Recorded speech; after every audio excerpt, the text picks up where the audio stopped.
Before the end of this video, I'm going to be showing you the art piece that nearly broke me this year and made me want to quit drawing forever. What's up everybody, I'm Dreaming Tabitha, an artist here on YouTube, and today I'm going to be going over all of the best and worst art pieces that I did for the year 2025. And I have to say that when I look back at all the art pieces that shaped me into who I am today, not gonna lie, pretty proud. Every art piece taught me a significant lesson along the way. Some of it was like, oh my gosh, I didn't realize that I could do that. while other ones were more of like, What was I thinking? But each moment shaped me into who I am today, refined my artwork, and pushed me forward into future projects that I didn't think would ever come my way. Let's get started with the best and worst art pieces in the Dream Streams for 2025.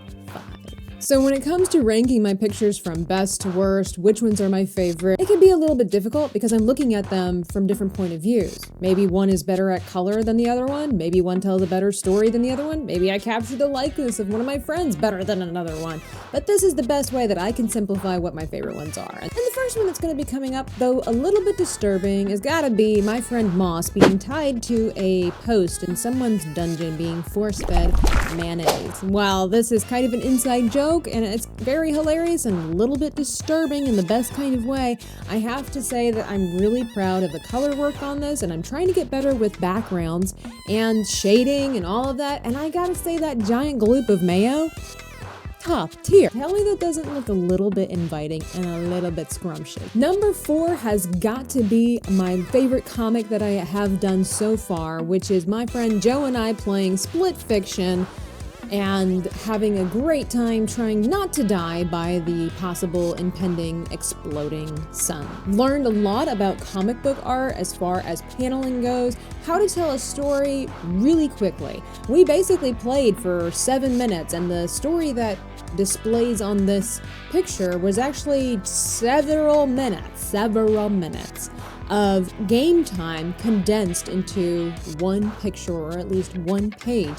And so it really stretched my creativity on how am I supposed to tell this story within just a couple of panels. Kind of laugh out loud every time I look at this picture because I'm so proud of it, and also because I think it's hilarious. Sorry, Joe, but I think you being blown up by the sun is just top. Now, coming in at number 3 is one of my favorites just because I got to explore body positioning differently with my chibis and different hairstyles, and learning about, again, more about color development and placement. This one was inspired by Sydney Sweeney and her controversial take over jeans, and of course Gavin Casalegno and his Dunkin' Donut commercial. But I really enjoyed the process of learning again how to do the folds for the clothing, because it's not something that I'm very good at, and so I think it came across really well. I love the color scheme. I love that I captured their likenesses, I think, pretty well, and I hate drawing curly hair, so this has got to be top tier for me. Now, it was really difficult to decide between what is my absolute favorite, so 1 and 2 are pretty much neck and neck. But I gotta give second place to Fantastic Four. In fact, I loved it so much that I had it printed and I put it on my shelf. You can't really see it.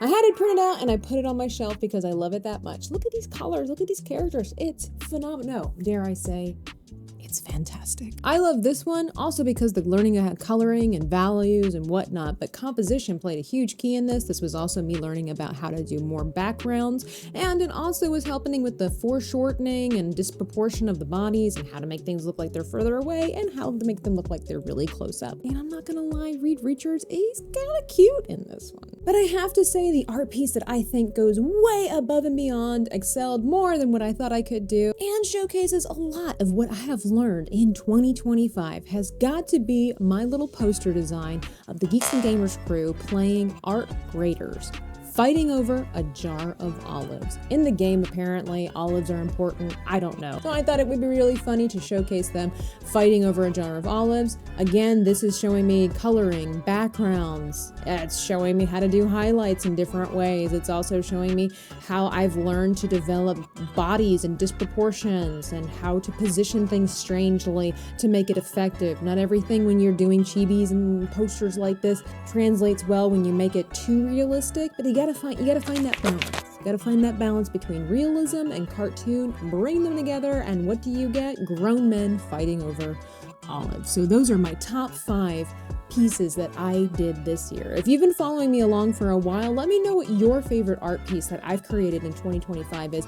I would love to know. Now let's get into the not so great art pieces. Okay, coming in at number 5, I will say it is my little pirate experience with my friend. Also inspired by a lot of gaming, which I do with my friends, and a lot of my comics have to do with our experiences online in the virtual world. And this one was a really funny story about how one of my friends took the ship, set sail without us, and I decided to set the ship on fire because nobody steals a ship without the whole crew. I really liked the idea of it, and there are some elements that are cute, but it's very crammed, it's very, and I was also experimenting with different art styles, so it's kind of got a bit of choppiness, so I learned a lot creating this piece, and it does hold a place in my heart because I do really like it, but the quality is quite off, and I was clearly learning. You can just tell that I was learning a lot and needed to learn even more. This was kind of like a secret side project that at one time I had drawn a sketch of Rick O'Connell, and then I decided, hey, there was a special thing going on with the mummy,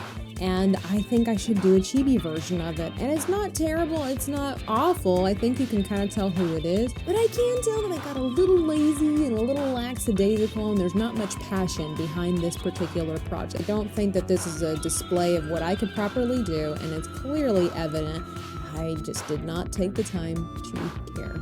Now this one I'm really happy with overall, but it bothers me that there is something a little bit off about Nomi's face, the character with the dark hair in the foreground. There's something off about it, and I couldn't figure out what it was, and it's another case of where I just got frustrated because everything else was looking really good, and then this wasn't, and I couldn't figure out what it was, and I was in a kind of a time crunch when I was creating it, so it fell a little bit short. I don't think it's terrible, I think it gets the message across, but I'm not 100% satisfied with it, and so for that, personally, it's just kind of up there in my worst drawings of the year. Number 2 has got to be my combination of the Flute Man meets Epic Mike, another streamer here on YouTube. And I had a lot of fun with creating this, but I was once again kind of in a time crunch, didn't have a fully fleshed out idea per se of what I wanted to take place and I wanted to happen, and so we get this monstrosity. And I did get to learn a lot about backgrounds and what to include, what not to include, what is important, and I don't mind that at all. But I think that I just didn't get the full idea of what I wanted across. His hair is not the way that it's supposed to be, and that's a key part of Epic Mike. And now, the art piece that almost made me quit art altogether, which that's actually not true. I just said that because, you know, YouTube. So coming in at number 1 that I think has got to be the worst drawing that I did in 2025 has got to be my chibi version of Chad Larson's Death Shroud. I really tried with this little guy, but once again, it is very evident I don't know how to do fabric. And I think I was also trying to mimic that really dark, detailed, gritty style that is not what I do. So I think I got lost in translation, got a little too caught up with stuff, and I don't know, I'm a little ashamed that I posted this and that people really liked it because, I mean, even Chad was like, this is great, I love it, this would make a great sticker, and I'm like, no, bro. This is number 1 of my worst drawings of 2025. So yeah, I wasn't gonna really quit drawing, but this one really exposed to me how much I need to work on different things like coloring, body types, and fabric. We're gonna be learning fabric, y'all. 26th, mark it down.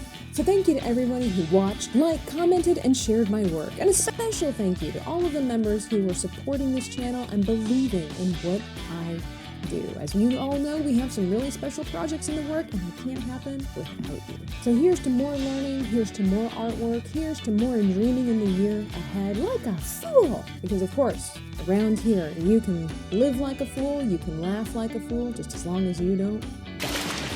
Happy 2026 to all of you. Thank you so much for being a part of the Dream Team, and I will catch you in the next video.